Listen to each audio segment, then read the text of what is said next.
Well, you know, one of the great things about these instruments, first of all, obviously, it's got to be something that when you're playing, after you let off the pickups, the sonic treble and bass obviously doesn't leave. You know what I mean? There's so many guitars that were made by the corporate guitar makers that you pick them up, sound good when you turn them up to 10. You turn them down a little bit, all of a sudden the treble and bass goes away. You know, so sonically they really there's a big difference. That is one of the main things about this guitar. It has an amazing stylistic dexterity, and it's fast. Has a playability. That was another thing. You know, I don't have the biggest hands in the world, so I wanted something that had a big playability. You know, I don't have the Stevie Ray Vaughan fingers, but I'd like to sound like him if I could. So you need to tailor that whole thing. Plus, it stays in tune, you know. And on certain other models, we needed to put the Floyd in it, which is a very, very important thing, you know, because they have Floyds have a distinct sound, and they stay in tune, you know, no matter how much you bend them, and that's a part of my sound. And this is one styling-ass guitar. When you come down to it, I mean, you know, I've played this. You'll see it tonight. I play everything on stage. I use 3 of those different ones on stage. One's white, and there's 2, you know, 2 other ones that I use also on stage, which are just look at the dexterity you have on the neck. Look where you can get to. Fret 24. Mm-hmm. Yeah. You know. Right. And it's. I mean, you know, hey, this is like a piece of ass, you know what I mean? It's like, and then you go all the way down, you do whatever you want to do, stays in tune. Right. And I'm playing in front of, 70,000 people half the time. Or I walk into a studio and I'm working, you know, as a session musician sometimes, which is this thing I like to do. And I walk in with these guitars and they work.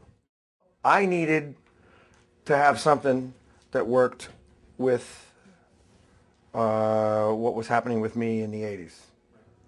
Okay, and I played a Floyd in the 80s, but it was on a Charvel or it was on a Kramer. Okay, so, and then I just started playing vintage instruments for a long, long time. And also Chris's guitars, he started to evolve himself as a guitar builder. And then I got to a point where I said, okay, now I need another guitar that's going to stay in tune and give me what I need from that particular sound. And actually Chris said, yeah, why don't you try one of these? This is a new Floyd, you know? And then they got in cahoots, and that's what happened. Still using the 5.9, one of many that he has. Great. We got that. Is this the one from Norman's? No, actually we picked this one up in England. Where'd you get it? We picked this one up in England. In England? So we use this for some strange tunings that we need for certain songs. We call this one the beater. That's in a different tuning? Yeah. What is that in? Come on. I can't tell you that, Rob. Jesus Christ. What song is it used on?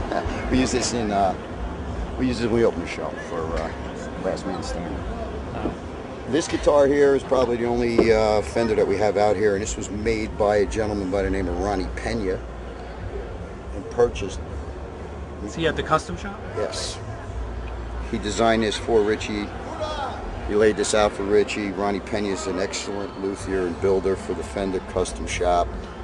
So we use this for Have a Nice Day. There's 2 different tunings for that too. Right. This here's another guitar I built for Rich. Right. This is flame dash, slab, neck through. Wow. When did you build this one? I built this, we were doing the Borgata shows. Oh, so this is recent. Yeah, this is a Rosetta Mountain fingerboard, so it's 50 and 50. It's another prototype. What gave you the inspiration for the fretboard? I also work with Michael Tobias, MTD, build basses with him, and we got some of this wood in, and it really laid out well for 5-string basses, and I went, you know what, I'd really like to try a guitar with that. And I had this billet I was gluing up, Bird's Eye Maple, and I said, let me try it on. You never know until you do. And it really, this guitar is dark, screams, and it's full tone, you know.